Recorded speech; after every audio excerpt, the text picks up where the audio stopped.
22 मार्च 2019 शुक्रवार आज की मध्य प्रदेश की ताज़ा खबरें, जिसमें कि लोकसभा चुनाव संबंधित है कुछ विशेष अपडेट अभी हुआ है। दोस्तों स्वागत है आपका ज्ञान मित्र न्यूज चैनल में। मैं हूं आपका ज्ञान मित्र कुलदीप पांडे। दोस्तों आज के वीडियो में बात करने जा रहे हैं मध्य प्रदेश के 22 मार्च की आज की बड़ी खबरें, जो कि लोकसभा चुनाव 2019 से संबंधित कुछ विशेष अपडेट न्यूज अभी अपडेट हुई है। कौन कौन सी खबरें हैं आइए जान लेते हैं खबर को विस्तार से। दोस्तों आपसे कहना चाहूंगा यदि आप हमारे चैनल पर नए आए हैं और आपने अभी तक हमारे चैनल को सब्सक्राइब नहीं किया है तो इस तरह का अपडेट न्यूज हर रोज प्राप्त करने के लिए, अन्य अपडेट न्यूज रूबरू होने के लिए हमारे चैनल को सब्सक्राइब कर लें और साथ ही बेल आइकन दबा दें, जिससे इस तरह का अपडेट न्यूज आप तक तुरंत पहुंच पाए और आप उनसे लाभान्वित हो सकें। चलिए दोस्तों बिना समय बात शुरू करते हैं पहली बड़ी अपडेट खबर से, जो निकल कर आ रही है गुना से। गुना के पोलिंग एजेंट को ज्योतिरादित्य सिंधिया का बोनांजा ऑफर। दोस्तों आपको बता दें कि गुना विधानसभा से लगातार चुनाव हार रहे सांसद ज्योतिरादित्य सिंधिया ने गुना विधानसभा के पोलिंग एजेंट को एक ऐसा बोनांजा ऑफर दिया है कि उनकी जिंदगी का कम से कम एक दिन का इतिहास बन जाएगा। सिंधिया ने कहा है कि जो भी पोलिंग एजेंट 75% से ज़्यादा वोटिंग कराएगा और मेरे पक्ष में 60 से 65% वोटिंग होगी तो संबंधित पोलिंग एजेंट को मंच पर बिठाया जाएगा। मैं नीचे बैठूंगा और साथ में भोजन भी कराऊंगा। ज्योतिरादित्य सिंधिया को गुना शिवपुरी संसदीय क्षेत्र का प्रत्याशी घोषित किया जा चुका है। वह दौरे पर आए थे। दूसरे दिन एबी रोड स्थित एक गार्डन में उन्होंने पोलिंग एजेंटों से यह भी बात की कि यह अफवाह फैलाई जा रही है कि कांग्रेस ने कुछ नहीं किया है। तुम लोगों को जाकर बताओ कि मात्र 45 दिनों में ही हमने वचन पत्र के 84 वादे पूरे किए हैं। कन्यादान योजना की 51,000 रुपए दी, वृद्धावस्था पेंशन दोगुनी की, कर्ज माफी की भी कर दी। उन्होंने भी यह बताया है जो यह अफवाह फैला रहे हैं कि कुछ नहीं हुआ है, वह बमोरी भी गए हैं, वहां भी पोलिंग एजेंटों से संवाद किया है। संवाद के साथ कांग्रेस प्रदेश महासचिव योगेंद्र लुम्बा, कांग्रेस अध्यक्ष विठल दास मीना और अल्पसंख्यक कांग्रेस अध्यक्ष शकील अहमद सिद्दीकी सहित अन्य पदाधिकारी मौजूद रहे थे। आइए बढ़ते हैं, बात करते हैं दूसरी बड़ी अपडेट खबर के बारे में, जो कि निकल कर आ रही है सलमान खान से। दोस्तों इंदौर से चुनाव मामले में सलमान खान का आधिकारिक बयान, ये कही बड़ी बात। दोस्तों आपको बता दें बॉलीवुड स्टार सलमान खान ने एक ट्वीट के जरिए उन अफवाहों पर विराम लगा दिया है जिन्होंने कहा जा रहा था कि वे इस बार लोकसभा चुनाव में कांग्रेस की ओर से मैदान में उतर सकते हैं। पहले इनको इंदौर लोकसभा सीट से चुनाव लड़ने की बात सामने आई थी, फिर कांग्रेस के लिए चुनाव प्रचार करने की चर्चा भी चल रही थी। गुरुवार को ट्वीट कर सलमान ने साफ कर दिया है कि वे ना तो चुनावी मैदान में उतर रहे हैं और ना ही किसी के लिए चुनाव प्रचार कर रहे हैं। सलमान खान ने ट्वीट में लिखा है कि ना तो मैं चुनाव लड़ूंगा और ना ही किसी भी राजनीतिक पार्टी की ओर से प्रचार करूंगा। बता दें कि इंदौर लोकसभा सीट से इस बार कांग्रेस किसी बड़े चेहरे को तलाश में है, क्योंकि यह भाजपा का गढ़ माना जा रहा है। यहाँ से सांसद सुमित्रा महाजन 8 बार जीत दर्ज कर चुकी हैं। इसी को देखते हुए कांग्रेस इस बार नया नाम बना रही है, यहाँ से उतरना चाहती है। इसी कड़ी में सलमान खान का नाम सामने आया था कि चूंकि सलमान खान इंदौर से ताल्लुक रखते हैं, उनका जन्म इंदौर में ही हुआ था। आइए बढ़ते हैं आगे, बात करते हैं तीसरी बड़ी अपडेट खबर के बारे में, जो कि निकल के आ रही है सुमित्रा महाजन से जनता ऊब चुकी है, मुझे मौका दीजिए, कहना है मंत्री जीतू पटवारी का। आइए जान लेते हैं पूरी खबर को। दोस्तों आपको बता दें इधर दिल्ली से खबर आई कि भाजपा की ताई यानी सुमित्रा महाजन का टिकट खतरे में है और उधर कमलनाथ सरकार के मंत्री जीतू पटवारी ने इंदौर से टिकट की दावेदारी ठोक दी है। दावेदारी तब ठोकी गई है जबकि यह सुनिश्चित हो गया कि मौजूदा विधायकों को लोकसभा का टिकट नहीं दिया जाएगा। इससे पहले इंदौर सीट पर चुनाव लड़ने के लिए दिग्विजय सिंह को बुलाया जा रहा था। उच्च शिक्षा और खेल मंत्री जीतू पटवारी ने इंदौर में कहा है कि सुमित्रा महाजन से जनता ऊब चुकी है, पार्टी मुझे मौका देगी तो जरूर चुनाव लड़ूंगा। वहीं जीतू पटवारी ने अपने परिवार के किसी सदस्य के चुनाव लड़ने से इनकार किया है। इस दौरान उन्होंने दिव्यांग बच्चों के साथ होली खेली।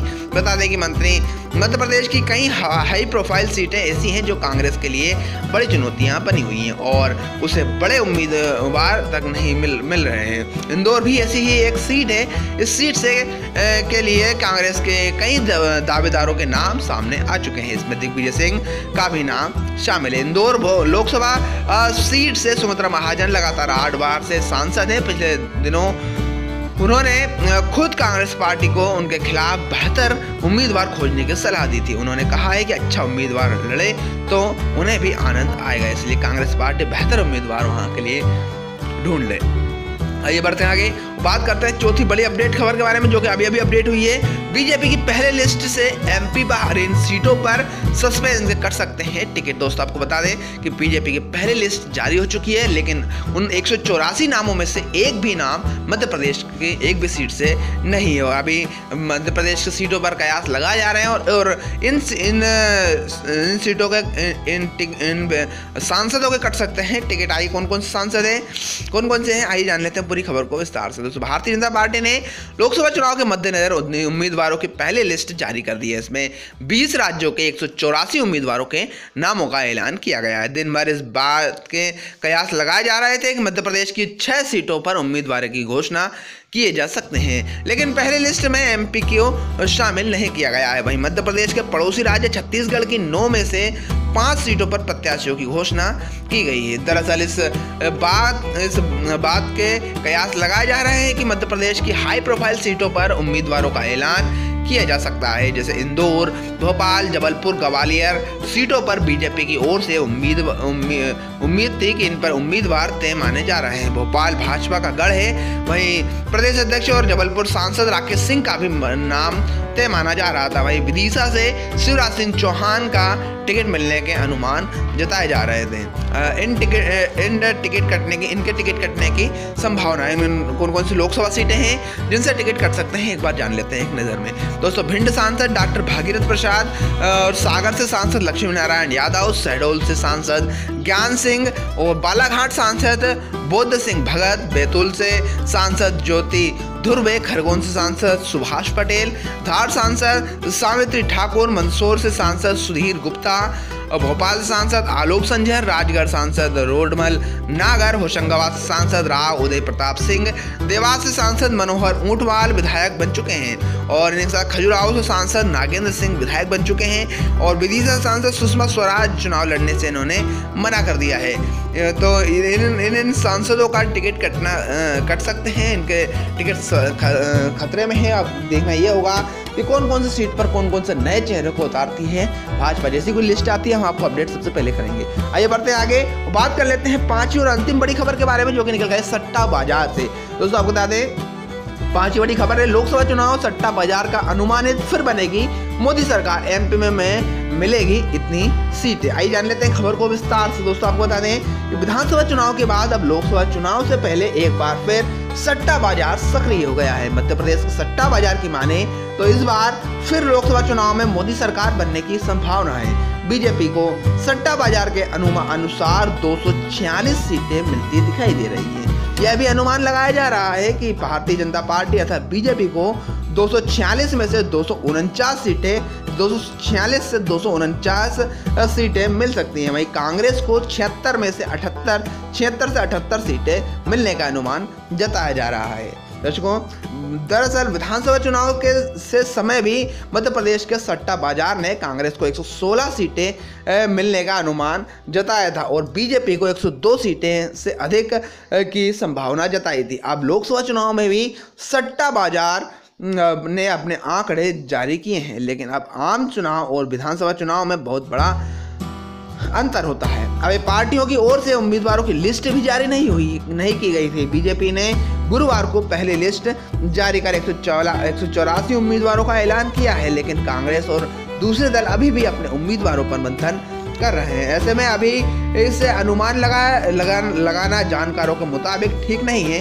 अंतिम लिस्ट आने के बाद समीकरण बदल सकते हैं। मध्य प्रदेश में तो बीजेपी और कांग्रेस ने एक भी कैंडिडेट के नाम का ऐलान नहीं किया है, लेकिन सट्टा बाजार का मानना है कि प्रदेश की 29 सीटों में से 21 सीटें पर बीजेपी को जीत मिलेगी। हालांकि दोनों ही पार्टियों का कहना है कि उनकी पार्टी इससे ज्यादा सीटें जीत रही हैं। सट्टा बाजार में मीडिया को बताया है कि हो सकता है कि ये ट्रेंड नतीजों की रूप में सामने न आए, लेकिन बाजार में बीजेपी के नाम पर सट्टा लग रहा है। सट्टा इस बात पर भी लगाया जा रहा है कि बीजेपी को कांग्रेस से 3 गुना ज़्यादा सीटें मिलेगी। सट्टा बाजार से जुड़े एक सूत्र ने बताया है अगर कोई बीजेपी पर सट्टा लगाता है और पार्टी 246 से कम सीटें जीतती हैं तो उसे लगाए गए पैसे का 2 गुना मिलेगा, और अगर बीजेपी को 246 या उससे ज़्यादा सीटें मिल गई तो उसे एक भी पैसा नहीं मिलेगा। ये कहना है सट्टा बाजार के प्रमुख होगा। दर्शकों, इस प्रकार से इस वीडियो में हमने आपको बताया मध्य प्रदेश की 5 बड़ी खबरें जो कि अभी अपडेट हुई थी, खबरें जो कि कुछ राजनीतिक थी, कुछ लोकसभा चुनाव से अपडेट थी, कुछ सट्टा बाजार से थी। उन सब तमाम अपडेट खबर से हमने आपको रूबरू कराया। तो अच्छा करते हैं आपको हमारा आज का विषय अवश्य पसंद आया होगा। यदि पसंद आया तो लाइक करें और अधिक से अधिक लोगों तक शेयर करें ताकि सभी जानकारी से लाभान्वित हो सके। और यदि आपने हमारे चैनल को सब्सक्राइब नहीं किया है तो इस तरह का अपडेट न्यूज़ मध्य प्रदेश में सबसे पहले प्राप्त करने के लिए हमारे इंडिया विजन न्यूज़, हमारे ज्ञान मित्रम न्यूज़ चैनल सब्सक्राइब कर लें और साथ ही बेल आइकन दबा दें जिससे इस तरह का अपडेट न्यूज़ आप तक तुरंत पहुंच पाए और आप उनसे लाभान्वित हो सके। दर्शकों, आज के वीडियो में इतना ही। हम फिर हाजिर होते हैं एक नए विषय के साथ। जब तक के लिए जय हिंद, जय भारत, वंदे मातरम।